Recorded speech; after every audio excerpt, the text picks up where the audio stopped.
Hello, this is the Tradesight U.S. Stocks and Futures Market Preview for Tuesday, the 23rd of September, 2014. Charts as usual, brought to you by eSignal 11. We have no major economic data due on Tuesday. Got a couple numbers coming out later in the week, but nothing on Tuesday. We just finished the first day of the week, and we actually had a decent sell-off, although we left a gap, as I'll show you on the intraday chart in a few minutes. We left a gap above, and that's not ideal. But we had a gap down and sell-off in the morning and then dead flat for the rest of the day. We had a real nice trading day.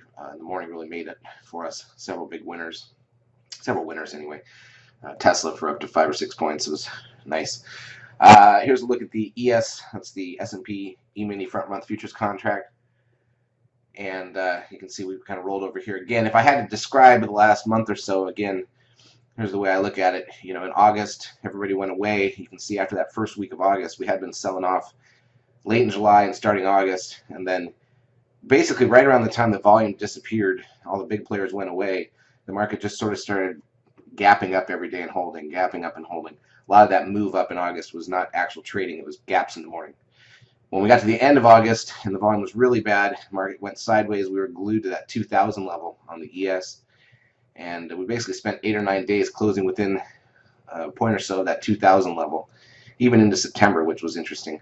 Even when we had a down day in September, we then came right back up for 2 days, closed at 2,000 again, then had a bigger down day, then came back up again. And then on Friday, we actually, for expiration, we actually swept the highs and came back down and closed basically at 2,000 again. So it's pretty much been a net nothing for about a month here in the market. But we've still been looking for a sell-off or a rollover here to go back and at least test that static trend line, the red line down below near 1920. And so today on on Monday we did head lower. So maybe that's going to come into play here finally. Here's the NDX. This is the NASDAQ side. Also been very flat. We're sitting right where we were a month ago. Again, looking for that red static trend line ultimately there, maybe around 3,900. And it was down today, obviously, as well. Here's the SOX index, obviously down today. It's actually dropped about 20 points from Friday's high to today's low. Biotech's down a little bit, sitting on the 10 EMA.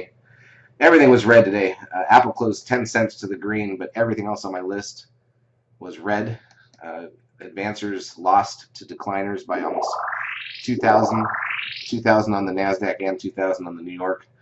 So pretty ugly overall. Google was down 8 points. We made some money in Tesla. I'll show you that. Some of these intraday moves here. Now, here's a look at the ES contract. I'm going to go to 5-minute bars and just show you how the action went today on Monday so you can see the gap down early. And then we proceeded lower all day. Market direction was red basically the whole day. But if you mark us from about where we were after about 90 minutes, that's pretty much where we closed. So it was over within the first 90 minutes of play. Most of our calls were in the morning. The stuff we put up in the afternoon never actually triggered, and that's fine. We didn't do anything in the afternoon. Here's the NASDAQ futures side, same deal. So we do have gaps above that potentially we need to go fill, unfortunately. Maybe we'll leave them. That would be fine as well. Here's a look at the Tesla. We shorted this one this morning about 30 minutes in when it broke under the lows, the opening 15-minute low, right around 253, and that one worked for quite a ways actually to the final exit down there. It got as low as 245, so 8 points to the low there.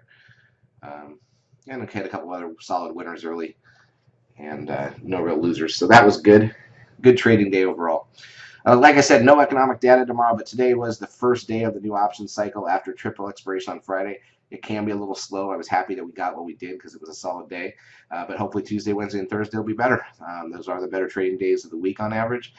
We do have some economic data coming out this week, including new home sales on Wednesday, initial and continuing jobless claims and durable orders on Thursday, and the third look at GDP from Q2 along with Michigan sentiment on Friday.